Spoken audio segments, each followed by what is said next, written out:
So, just to remind you, you have available to you 3/5 of the exam points already. Also, if you turned in all of your discussion board stuff, pre-tests, rough drafts, all those different things, then you have all your points right now. And I had said at the start of the class that, look, if you're showing up, if you're turning things in, you're doing the things to try to be learning, you should get the points for that. And then at the end, what's going to shake out who got what grade, really, is going to be how did you do on the final exam, where I actually say, hey, show me what you learned in this class, and the final paper. The final paper, I feel like I gave you guys many opportunities to get feedback, to work with me. Several of you sent me drafts that I literally back and forth. And then I also had the rubric up there, which I hope was helpful. So yeah, I feel like I've tried to be very transparent, very helpful in that regard. I'll just go over, yeah, Charles. I sent the essay to you via email, I didn't see it. Yes, I had given you the thumbs up, and then I had made an announcement right after that saying, hey, do just email it to me. Okay. If you hadn't already emailed it to me, because a couple other people had already emailed it to me as well. Yeah, I don't, next semester, they're gonna start having us do everything through there because they want us to run everything through this like AI scanning software. But for myself, I've always just asked people to just email them to me because that way I can always be reading them and looking at them. I'm busy very often times, and I just like having them right there on my phone. But that's how it's going to be starting next semester. So I have to get used to that. But I'm going to go over the answers really quickly to the third pretest that I had given out to you all. I just want to make sure that you all have all the answers to it. And so then you'll have all three of the pretests, and those questions will be on the exam. That's that 3 out of 5 right there. So if you know those things, you already have the 60% on the exam. And so if you got all the rest of your points and got like a B on the paper, you have like a B in the class, even getting a 60 on the exam, which I trust then you would be able to, even if you knew nothing else, you could guess correctly. You guys know, who here has been like coached on test taking? Okay, so you need to pick first of all, it's multiple choice one. So you should always go with process of elimination, right? And then you should stick with a letter, right? If you literally have no idea, you should just stick with a letter. So if C is your letter, pick C for all of them. Don't try and be like, this one I'm guessing A, this one I'm guessing B, this one I'm guessing D, because you assume, you assume a pretty much equal distribution throughout. So do that. Yes. Are you going to give us the like short answer questions before? Yes, I am. I'm going to post the short answer questions on the announcements. I'll just put them on there, and you'll just pick one. Okay. You'll just pick one. Reminder too, it's open book. It's open book. Now, obviously, it won't be possible for you to look up every single question in our, I believe we have 2 hours Thursday evening, right? I believe it's from 5 to 7 Thursday. I believe so, but I can confirm that. So you don't have time in 2 hours to look up every single question. You're not going to need to look up every question. Yeah, were you going to say something? Hey? Yeah, I did not see pretest 3. Pretest 3. So yeah, right here. In the Pretest 3. announcement. Yep. yeah, no, I Announcement. you see, I do now. Yeah. But I didn't. No, it's fine. I'm going to go through the answers right here, right now. All right. So I want to make sure that you all have these because it's very important for the final. Because the final is the big one. All right. I mean, if it were up to me, and I were tenured and could do whatever I want with no fear of ever being fired, my entire class would just be a final exam, and whatever your final exam grade was would be your exam grade for the class. Just show up, don't show up, turn in work, don't turn up. This is just it. So, all right. This 18th century French political theorist and jurist was an early proponent of what today we would call geographical determinism, meaning that the politics, culture, and economy of a place are dictated by its geography. This was our old friend Montesquieu. And for bonus points, and to prepare yourself for the exam, who can remember what other famous idea we get from him? It's very influential on the framers of the American Constitution. I know it was a French political philosopher that talked about like the distinction. It was checks and balances. Checks and balances. And it came from, for another bonus point, what book? These are all possible exam questions. Yes, Spirit of the Laws. Mind you, fair exam questions are authors we covered, books that we specifically went over. So I'm not going to say, oh, what was the first pamphlet Rousseau ever published? It's not going to be that. It's going to be the exact work that we looked at. Plato's Republic, Cicero's On the Republic, Aquinas' Summa Theologica. So I'm not going to be trying to trick you. So it's authors we covered, their work that we went over in class, the work. I'll actually write this all out. So I'm going to move some people back here. The specific books we covered, and then any of the major ideas.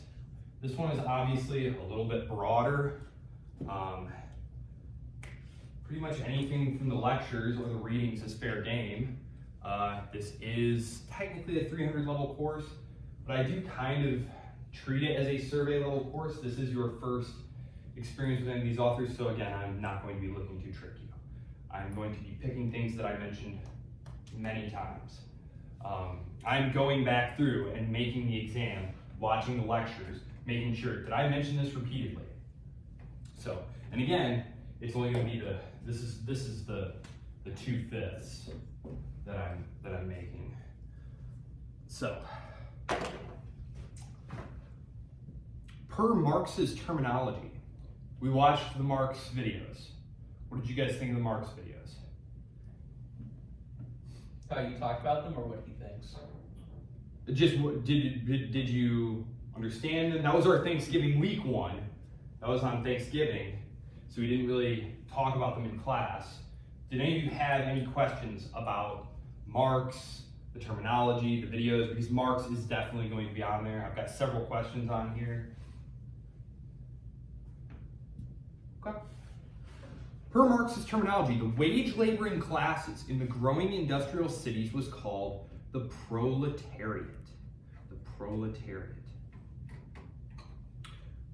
Again, per Marx's terminology, the new aristocracy of the industrializing world of the 19th century were the capitalists because they owned the means of production and the factors of production.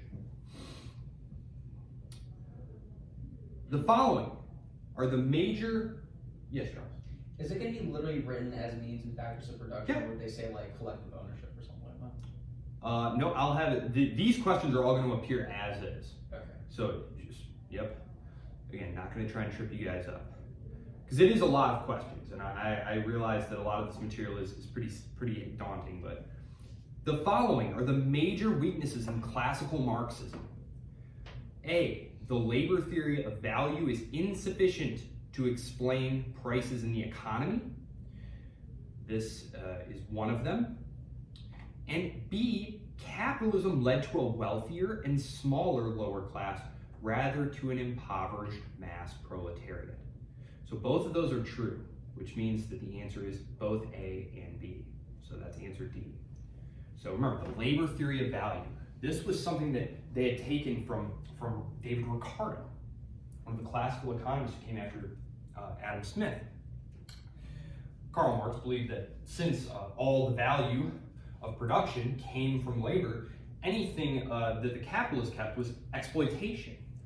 And it wasn't until later when Austrian economists like Karl Menger came along and introduced this theory of marginal utility, marginal pricing, and the subjective theory of pricing. And now this is all very common sense stuff to us, but we are living 150 years after this revolution in economic thinking. Isn't that one of the houses of economics? Or like there's four of them, right? Like the Austrian House of Economics, the Chicago. The Austrian. Yep, the Chicago. And then there's more. What's the other? Well, the Chicago is sort of part of like the neoclassical. Yeah, like Milton Yeah. Friedman, or is that part of Milton Friedman, yes, Yeah. very much one of the. But then you have obviously the Keynesians, but the post-Keynesians. There are many different schools of economics. I guess you could try and group them under Just like on the some spectrum. some rough umbrellas, maybe four of them. Let's see. And then capitalism. Remember, under Marxism, what was supposed to happen was that because of increasing industrialization, people were going to be squeezed off the land into the cities, where they were all going to be destitute, poor wage laborers, and there was going to be no middle class. It was just going to be a bigger and bigger and bigger urban proletariat, landless, poor, and just a handful of people at the top who owned everything. Right? But this is not what happened. Instead, capitalism raised the living standards of everyone and created this thing, this broad, huge middle class of property owners. So, Marx's word for the progress of human societies via the class struggle was historical materialism. That's answer B. Post-Marxist, neo-Marxist, and postmodern thought generally, which shed virtually everything about classical Marxism, being as it was a product of the Enlightenment, primarily focuses instead on finding oppressor-oppressed dynamics. Answer A. Now your giveaway there, if you were unclear, I'm guessing A stood out to you. A probably stood out to you, but maybe you were tempted by D. B here really should have been the red flag, that they're trying to find new paths towards objective truth, because all of the postmodern movement rejects that idea entirely. So I put that one on there to be kind of a red flag for you there. The 19th century saw a stark divergence in so-called, quote, liberal thought between those who believed that government was bound to respect the natural rights of individuals and those who believed in using the state to create what they believed to be a better society, the individualists and the statists, the classical and the progressive. The answer is D, all of the above. These are all just different ways of saying the same thing. So that one might be a tricky one. You might be tempted to say C, and honestly, I'm a pretty liberal in the adjective sense greater. If you had put C, I probably would have given it to you since I mentioned it that way several times. And if you want to be technically correct, classical liberal and progressive liberal is accurate, but I do think it makes the word liberal increasingly meaningless, because how can it describe these two completely different things?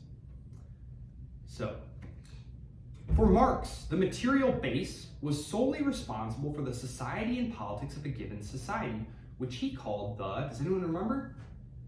You have the economic base, and then everything on top of it is the superstructure. That's right. And it was all a function of the economic base. That it was those economic relationships which created the social relationships, which created the politics. That it was all a function of the economic base. Despite the use made of some of his ideas by later political movements, this German philologist and philosopher disdained politics as destructive of the individual, whose actualization of their highest self through their will to power was the ultimate expression of his philosophy. This was Friedrich Nietzsche. So, those are the answers to pretest 3. So now you have 1, 2, and 3. That's your 3 out of 5 right there. I'll put this up here. Fair game. And just to review, I am now going to break out the old book here. Close this down here.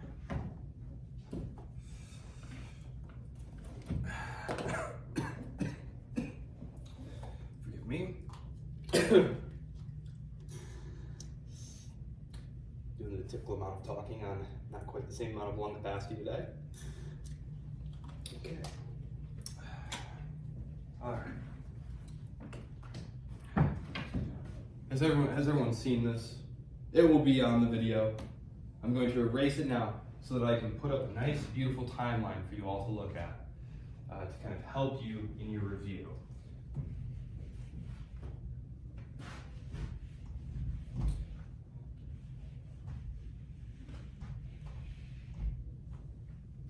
Oh, the last thing I will mention, especially for those of you who are not here today, papers will be due. I said on the last day that we met, that is going to be Thursday, so midnight Thursday. Papers are due. Several of you have already sent me your papers, which is awesome, especially awesome for you who did, because finals week is very busy. But if you haven't, that's the day, and that is the time. Actually, not midnight, it's 11:59:59. So maybe I should erase that. I'm going to erase that. Here we go. 11:59:59. There you go. All right, there you go. All right. Okay. All right. So we started in Greece, right? What were the philosophers that we were concerned with in ancient Greece? Plato and Aristotle. Plato and Aristotle. Okay. Some possible questions here that occur to me right off the bat. What were the names of the books that we looked at? This would be a very easy question. This would be like a total gimme because you have your book right here, right? I'd be most discouraged if someone got that question wrong. So we have Plato's The Republic, right? We did The Republic.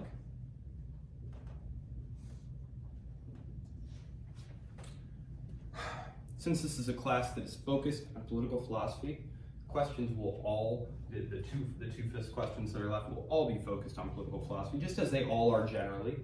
Although I think it's good to remember, especially as we're leading this class, that very oftentimes we've talked about conceptions of the good, of the just, and that's because political orders, if they're to be sustainable, need to be grounded on some version of the good or the just, if they are to hold together in any other way other than, in sort of a dictatorial tyranny, right? Very few regimes justify themselves in I can't even think of a regime that justifies itself in some way. Like even the North Korean regime. The North Korean regime justifies itself to its people.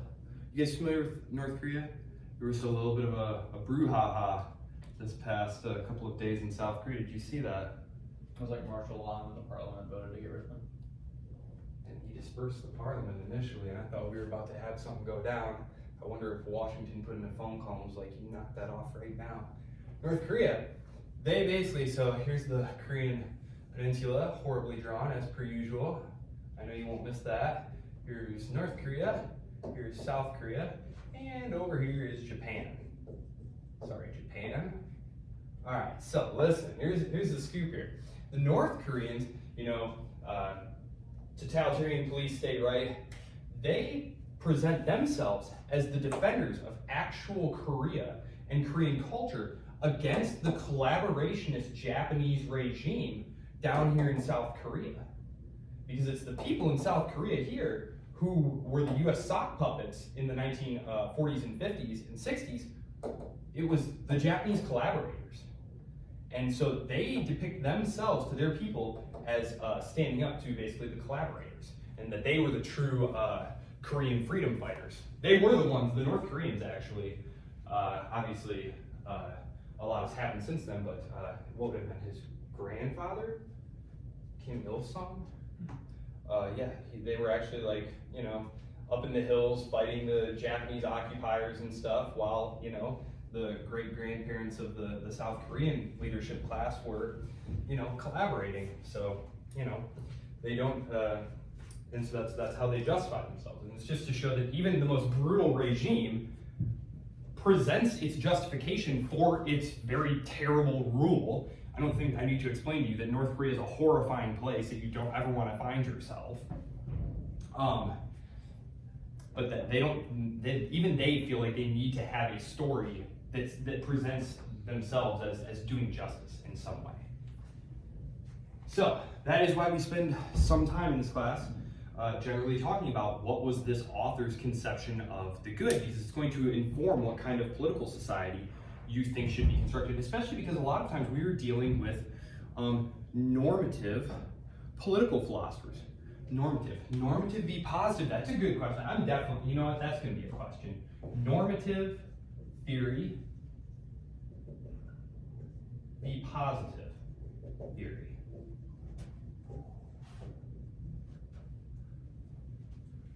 What is the difference between normative and positive political theory? We spoke about this right at the beginning. We talked about the difference, the major difference between Plato and Aristotle. Yes? It's like a realist perspective versus a utopian one. I'm fine with those. I am fine with those words. I'm fine with those. Normative is a description of how things should be. How they should be. In a utopian or ideal world, they should be this way.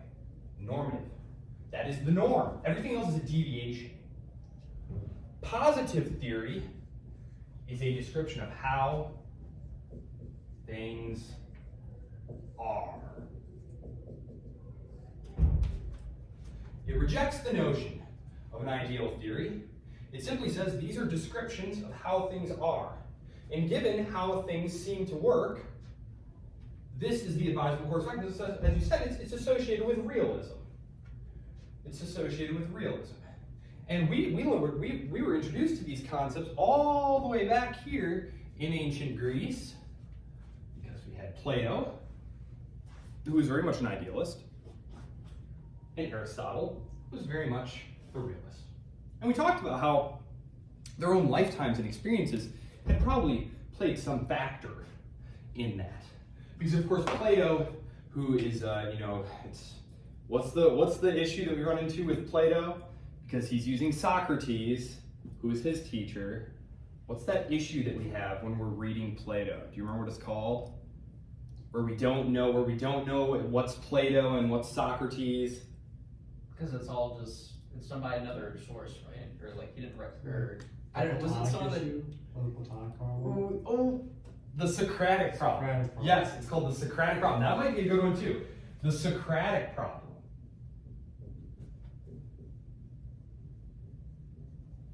The Socratic problem is we don't know exactly how much of what Plato is writing in the Republic, because Plato doesn't appear in the work, right? It's all Socrates talking to people. And Plato is saying, well, this is what Socrates was saying. But we don't know, and in fact scholars today believe that much of this was actually how Plato felt about things, not what Socrates felt about things. But there's no way to know for sure, and that issue of knowing exactly who we are listening to here is called the Socratic problem. Now Aristotle, if you remember, Plato is living during that period where Greece is still in the ascendancy. Yes, the Sparta and its allies, and Athens and its allies have been fighting, but they were fighting each other because they had defeated all other comers. They were dominant. And so the idea that you're talking now, we rule the world.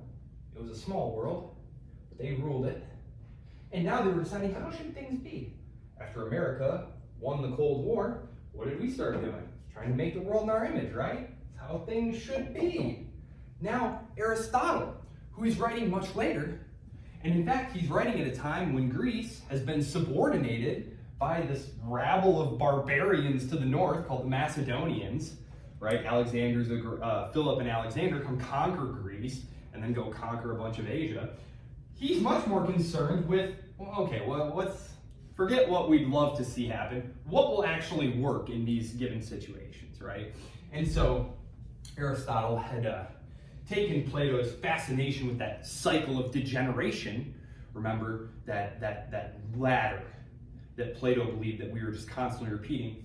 Aristotle had said, no, look, there's no this is the perfect, this is the less perfect. He just said, look, there's rule by one, a few, and the many, right? And there are just good and bad versions of that. And if you have a good if you have a good king, if you have a good aristocracy, if you have a good democracy, you'll be fine. And if you have a bad one, you'll have a bad one. And his primary thinking about what made a good one or a bad one was rule of law. So, from the Greeks, we took a quick stop in Rome. There's not a lot to learn from the Romans in terms of political philosophy. The history is very interesting, but in terms of form, the Republican government, they did not have a great deal of great thinkers in terms of politics. They had some great historians, but this is not a history class. I'm actually going to take this off.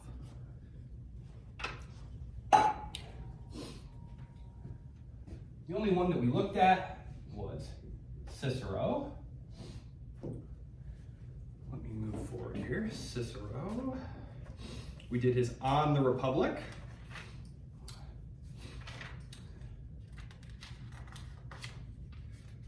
Let's see. And from On the Republic, I don't know that I'm going to draw a question from On the Republic. I'll be 100% honest with you. In fact, other than the question that was on the first pretest, there will be no other questions on Cicero. Not that I dislike him, I just don't feel like it's that important when we look at all of the other material that we have, which is quite a lot. Same goes for City of God. Yes, you do have a question on there, but you already saw it on the first pretest.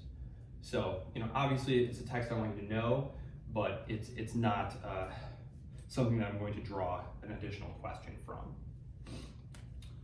And then, of course, we have that big, long gap between, because you had Cicero, who's writing there in the 1st century BCE, and then we went to Saint Augustine, who's writing in the 4th century.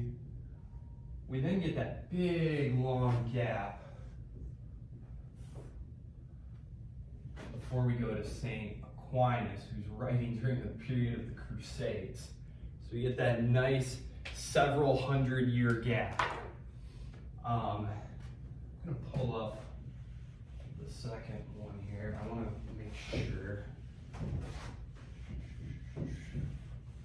Okay.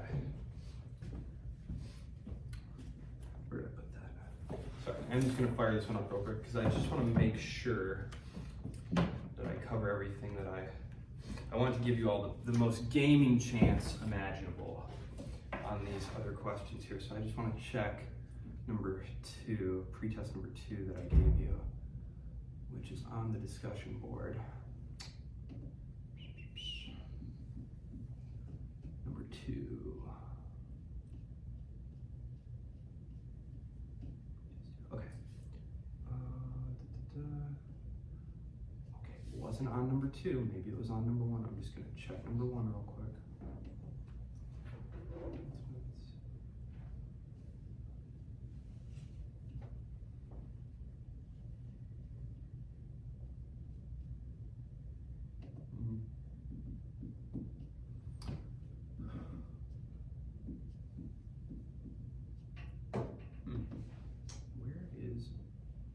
Number 1.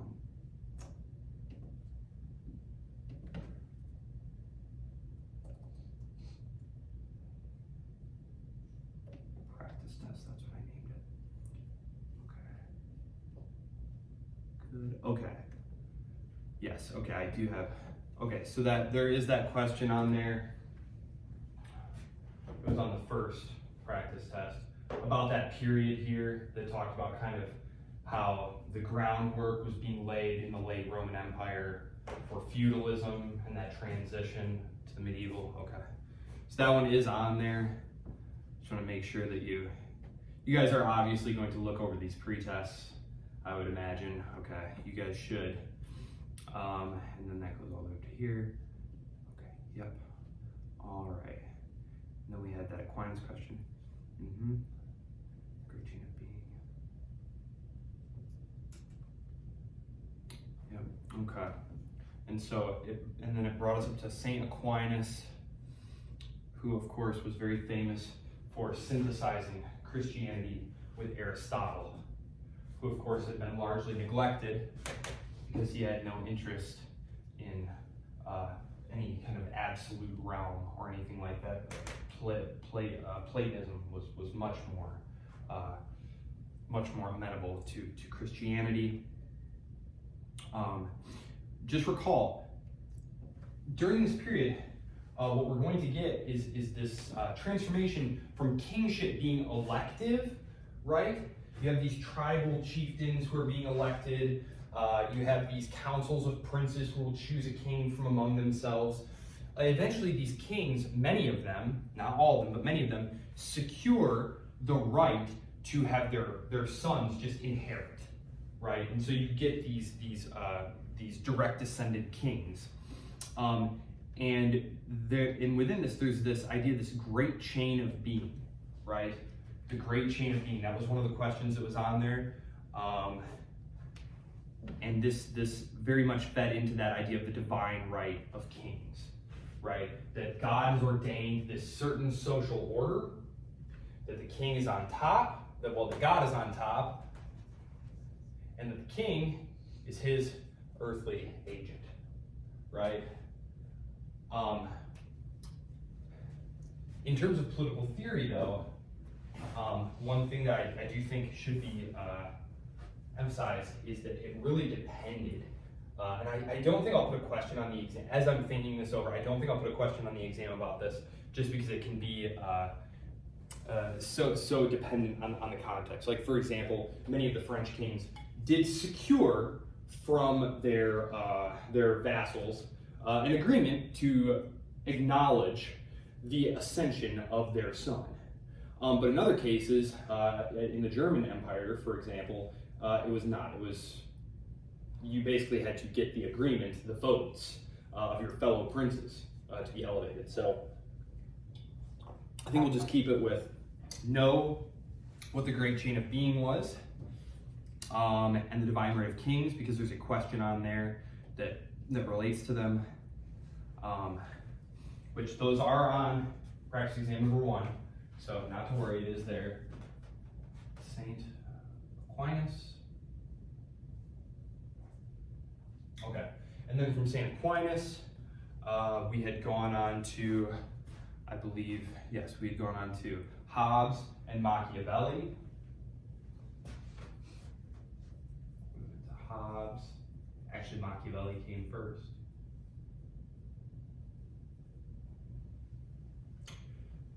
So 4th century CE, whole big period here. Let's see, so 1100 CE. Yes, we have a nice 700-year gap here. 700 years where nothing happened. Just kidding. Stuff did happen, but okay. One thing that I would emphasize during this period, though, and one thing that Hobbes and Machiavelli are very interested in here, is it was highly decentralized, right? The kingdoms of Europe were exceedingly weak. Europe had no dominant power during this period. There was a brief period where Charlemagne, where the Franks essentially were a very, very powerful kingdom. This lasted barely a century. Europe is defined by political polycentrism. And in fact, it's not just polycentrism, which means that there are polycentric, meaning there are multiple centers, which are then, balancing against each other, right? This was more like just all these tiny little powers, right? So the project here of Machiavelli and Hobbes, they're interested in strong, centralized rule, right? Do we recall the situations that were breeding this desire? Machiavelli was more talking about like, there was like expansionism, right? Of it was I know it was like, it was a form of expansionism. I don't know if it was like the entire Italian peninsula, but it was like, was it the whole peninsula? The whole peninsula? And then with Hobbes, it was right after the English Civil War, right? Yes. For Hobbes, it was the English Civil War. This is why his argument is that, look, and to be clear, Hobbes is a social contract theorist. He's not one arguing for the divine right of kings. He is arguing, though, if you recall, that once you agree to be ruled by a king, you have no right to rebel. That if you get a bad king, you just have to wait till he dies. And hopefully you get a better one next time. It's John Locke who says that, if the ruler is ruling badly, the subjects have a right to revolt. Machiavelli is in Italy, and remember, Italy has all something like that. Terrible. Sorry. Italy has all these different, like, here's the Genoese Republic, and here's the Venetian Republic, and here's this one, and there's just all these different little power centers, right? And they're all jealously competing against one another. And they're calling in outside powers to help balance against each other. And the thing is, once you invite one of these powerful outside players in, someone like the Aragonese or the French or the Germans or something, once you bring these guys in, very hard to get them out. And Italy is slowly being consumed and played off against one another and just is being constantly weakened. And so Machiavelli is asking, for a prince, an Italian prince, to unify the peninsula under a single political authority in order to safeguard Italian rights and sovereignty, something that will not happen for, let's see, it's about 300 years at that point. But we did, let's see. Yes. So this drive in Europe, we talked about it, is toward, quote, absolute monarchy. Instead of the medieval monarchy, which featured kings who were very, very weak. The King of France during this period is super weak. Not an important dude at all. When the Normans show up looking for some land, the French king has basically no way to repel him. He has to rely on his dukes and counts to raise some forces and go fight for him. The French king is hopelessly weak. The medieval king is very closely bound, and the king is highly dependent on his network of patrons, on his network of clients, his vassals, to fulfill these obligations. But if they choose not to, there's not really a whole lot you can do about it. And so there's a drive towards absolute monarchy.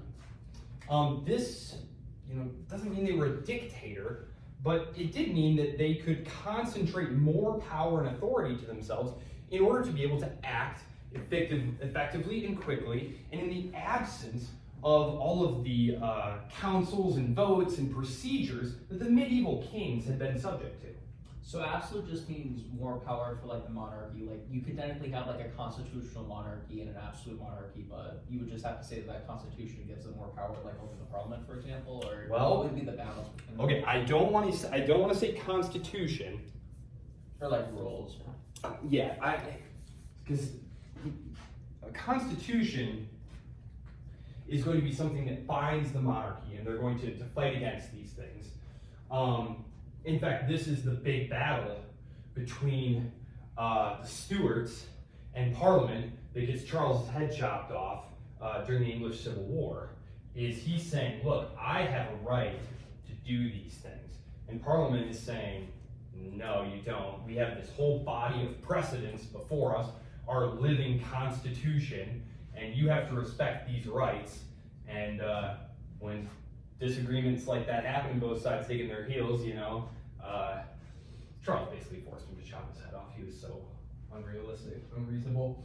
But yes, so absolute monarchy. There shouldn't be a restriction on the monarch's power, but the monarch is supposed to be acting in a way that strengthens the kingdom, if that makes sense. Like under Louis XIV, France becomes more powerful than it ever had before. He's the quintessential absolute monarch. When they give you an example in a textbook, Louis XIV is the example that they almost always give. And if I ask you for an example on the exam, that's who you should give. And his ability to act unilaterally, pretty much, is going to have great benefits for a period, but over the course of time, it leads him to make, disastrous errors, which happens when you have someone who has, unchecked authority for a long time. So when you mean power, you just mean power for the ruling government that's already there, or are you talking more so like an imperial, like the state?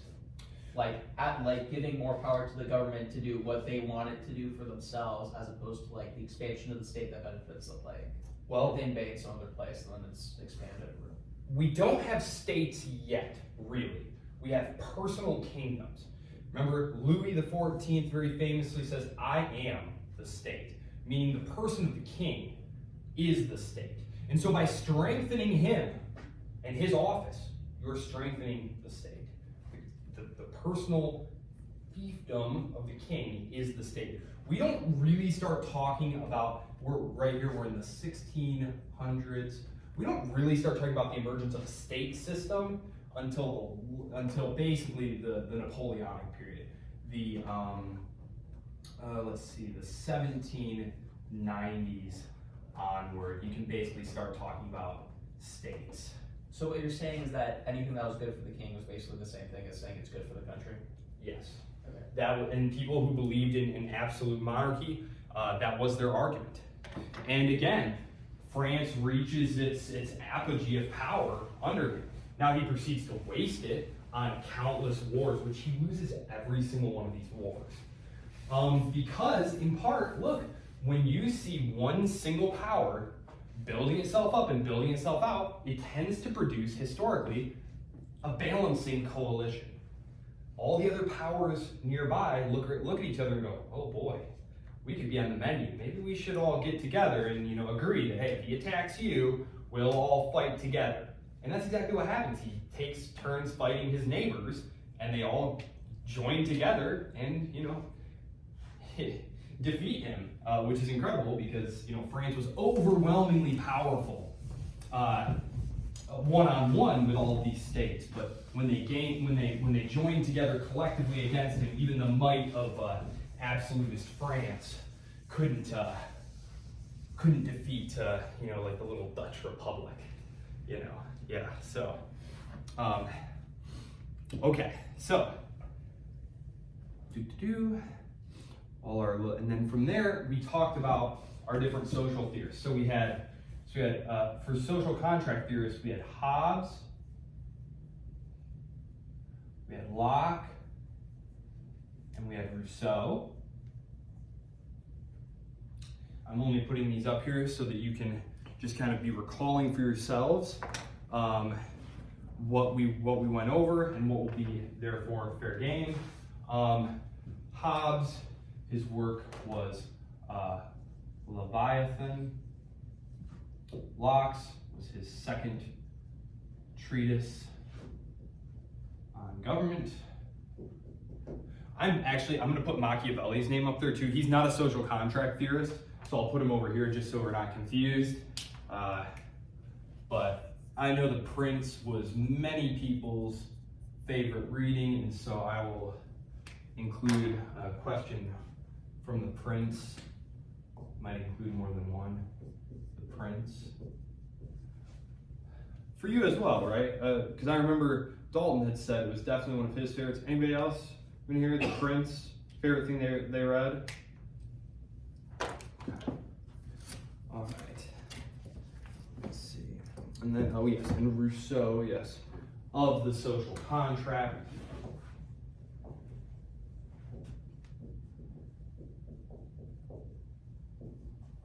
Okay. So those are the works there. Okay.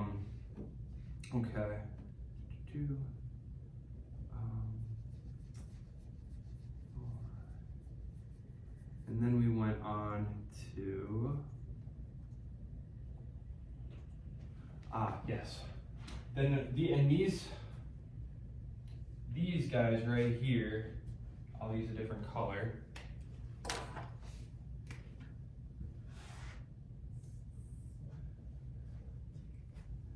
Starting down here, we can definitely start talking about these guys being enlightenment.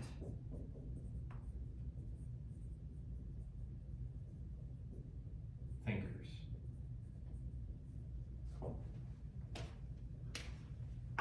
So, remember, the Enlightenment is a movement that is drawing on the Renaissance, which was the rediscovery, the rebirth of all these classical ideas like republicanism, the ideas and the art of the Romans and of the Greeks.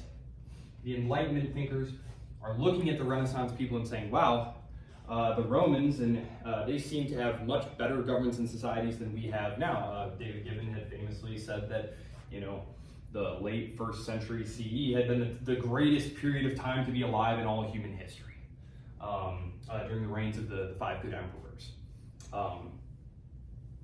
And so they're saying, how do we get back to that? And they're saying, well, we can use our reason to build better societies. And so you have Locke, you have Rousseau, you have Montesquieu, and you had Kant, and we had Hume. And remember, David Hume was an interesting one because in his view, government formed just out of obedience and habit. That there was really no such thing as like this convoluted social contract or anything like that. He said essentially order grew up over time and people just continue to obey it because that's just what 99.9% of people do. And so they obey out of tradition and habit. There's really nothing more complicated about it. So you had Montesquieu and his spirit of the laws. Important idea there. Checks and balances, of course. Kant, we were interested there in his work, Perpetual Peace. Perpetual Peace. Which, if you remember, he believed that enlightened individuals, remember, enlightened people, they think we just use our brains, we'll solve all our problems. War doesn't benefit any of us. And so, if enlightened people are in charge, they'll recognize that it's not in our self-interest to fight each other. And so enlightened Republican governments the world over will form in a federation to establish world peace. So, Hume, I believe, what was that one called? I think it was called Of the Social Contract? Of the Original Contract. Of the Original Contract. And he just says, look, we don't really know anything about that. All we know is that they've existed and grown up over time and that people obey now out of custom and habit. Did we talk at all about the alternate ideas to how states and societies formed? We talked. I was just thinking because we had Aristotle. Do you remember what Aristotle said? Aristotle said you have families. The family is the nucleus of all things because it's the family. The family has kids. The kids have their own families. And these generations grow up and out, and you have these little like villages then, and then a collection of villages grows together, right? And eventually, over many generations, you have the small city, right? Okay. Did I mention the stationary bandit? The stationary bandit? This is another idea of how states form. So you have, and I mentioned the Vikings, the Normans showing up to terrorize the French king. It's a good example of this. Stationary bandit. Basically, you have all of these productive people working on their farms, just living their lives, trying to take care of their families, being productive. And along comes a big ship of Vikings, and they say, you all look terrible at fighting, and but you also look like you have plenty of food and stuff. Look, here's the scoop. How about we stay here and you feed us, give us what we need to live on, and we will make sure that no one comes around and bothers you and steals from you. The idea being that rather than constantly going around trying to raid to get the sustenance and the things that you need for life, that these groups of bandits would just settle down. For example, I love the Normans because they basically were sailing around from Scandinavia. They stopped in, I got to learn how to draw better. They're coming over here from Scandinavia. Here's England and Scotland and stuff. And Ireland. So they're sailing, and some of them stopped off here, and it took over large land holdings in northern France. And what they did when they got there is they just dropped their old religion, dropped their old languages, and just assimilated the cultures and customs and languages of the locals. They literally came down here to Italy, did the same thing. And they were phenomenal warriors. And they didn't really have any other interests. And it was just like, hey, you guys look pretty rich, but also bad at fighting. It sounds like we should team up. Also, if you say no, they're probably gonna sack your town. So, probably not that difficult a decision to make. I would hazard. Some of the great crusaders. Who knows anything about the First Crusade? The Normans, right? It's all the Italian Normans. It's these guys who come from Scandinavia a couple of hundred years before, Bohemond and Tancred and all of them. Yeah, they were Italo-Normans. So that's the stationary bandit theory of state formation, which I think is pretty persuasive in many ways. And then you have this sort of monopoly on violence established, and property becomes more secure. You can make greater capital investments because you don't have to worry that these raiders might come and just steal all our stuff. No, now the raiders are your kings and they defend the territory. So you can allow for more growth and industrialization and capital intensive work and more population growth. So, from here, and in here we have our classical liberals. Many of them. We talked about Adam Smith. Actually, I'm just going to write Smith, the most famous Smith of them all. Adam Smith, Wealth of Nations.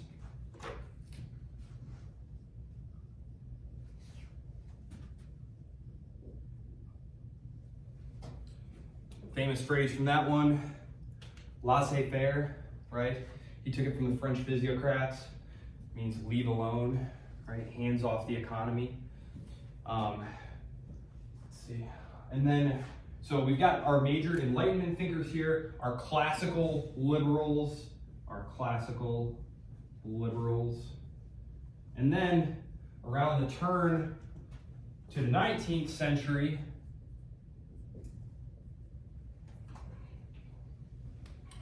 we start to get our progressive liberals.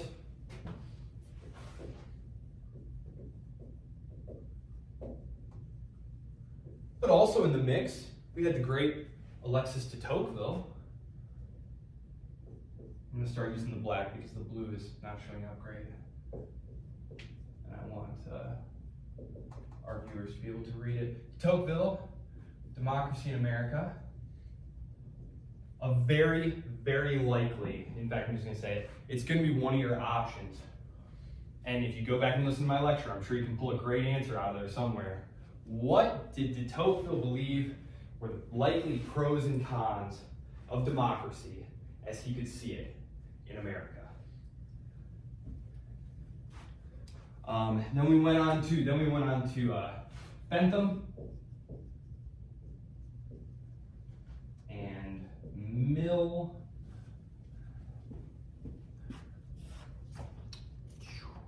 We skipped Hegel. Yes, that's right. I kicked him off there.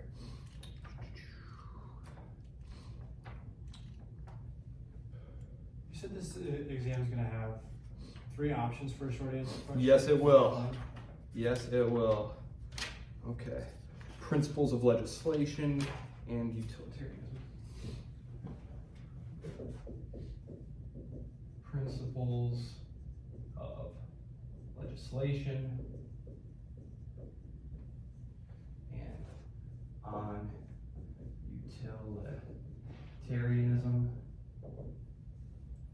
So those are the 2 works. If I pull another question from, you have all of the necessary page numbers and readings on the announcements.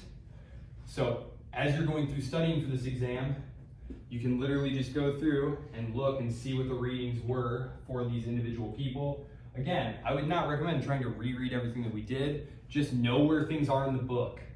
So if there's an author that you're not sure about or something like that, like I would honestly just have like the pages marked off, just so you're not spending, I know it doesn't sound like much, but 5 or 10 minutes flipping through your book during the exam.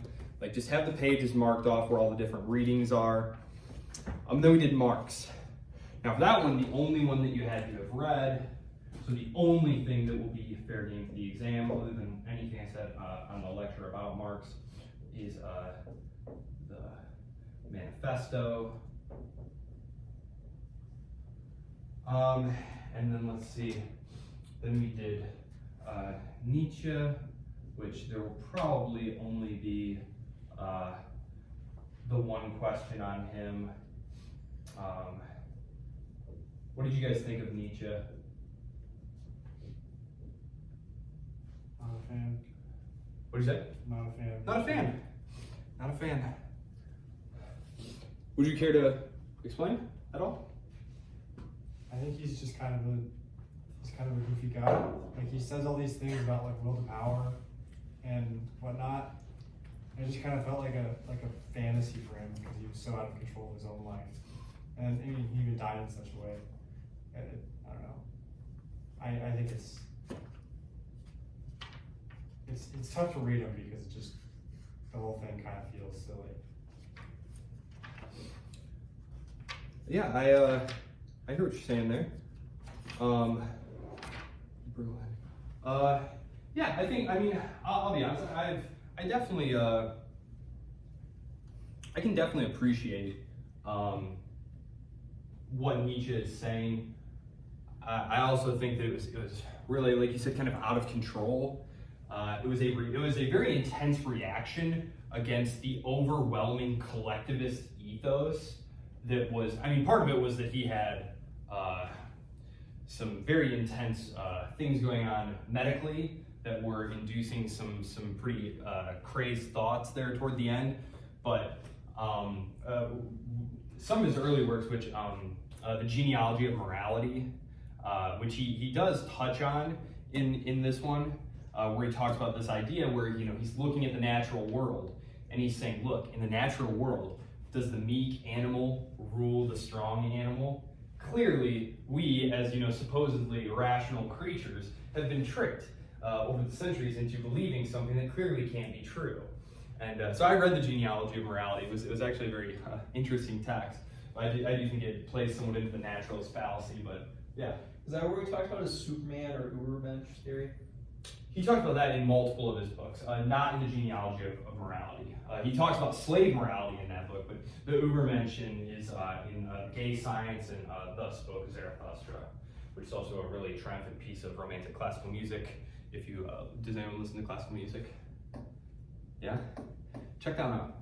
Thus Spoke Zarathustra. It's by Strauss. Has a marvelously triumphant beginning. Let's see. Oh yeah, we can't forget about the Federalist Papers. Yes, I almost forgot the Federalist Papers, which those definitely belong in here. The Federalist Papers. I know we spent a lecture on those. Only the ones that were assigned, though. There would not be a question drawn off the ones that weren't assigned. The other ones that I spent some time mentioning, and I probably will include a question or two about Berlin and Hayek, which is what I posted. I'm not going to go overboard with that. Like, I might give you one question each on Berlin and Nozick. The thing about Berlin, his book was called The Two Liberties. His thing was you had positive and negative liberty. And in fact, that would probably be the question.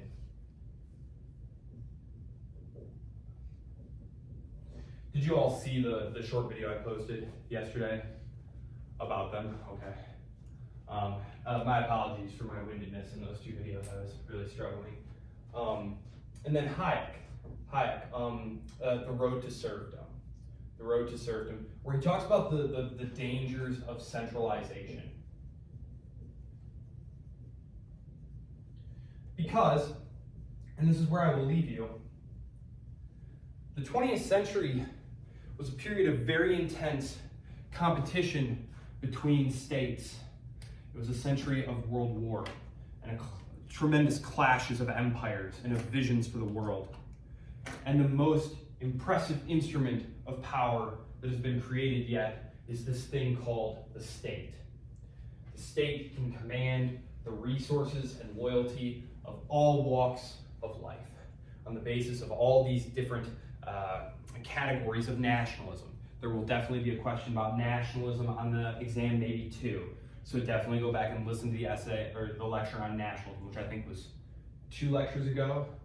It was the great new religion that Nietzsche had actually predicted would produce wars of religion even more horrifying than the wars of old. And in that, he was quite right. When you need to fight wars, what does war tend to strengthen? The state, right? And so these theorists here, especially Hayek, are saying, look, I understand the temptation to continue to centralize power to the state, but it's going to be dangerous because you're not going to be able to necessarily get that power back, even if what you're doing is, doing it for good, say to like fight the Nazis or something. There's no guarantee that then afterwards you are not going to be enslaved by your own tyrannical government that has destroyed all of your liberty. So that's where I'll leave you. If you have any questions, please do not hesitate to email me over this weekend and over next week until I see you on Thursday. I will check and make sure that the exam time, but I'm almost 100% positive that it's from 5 to 7 on Thursday. Okay? All right. I will see you then, and please email me any questions. Any good questions I get, I will throw them up on the announcements board, so that way everyone can benefit from seeing them.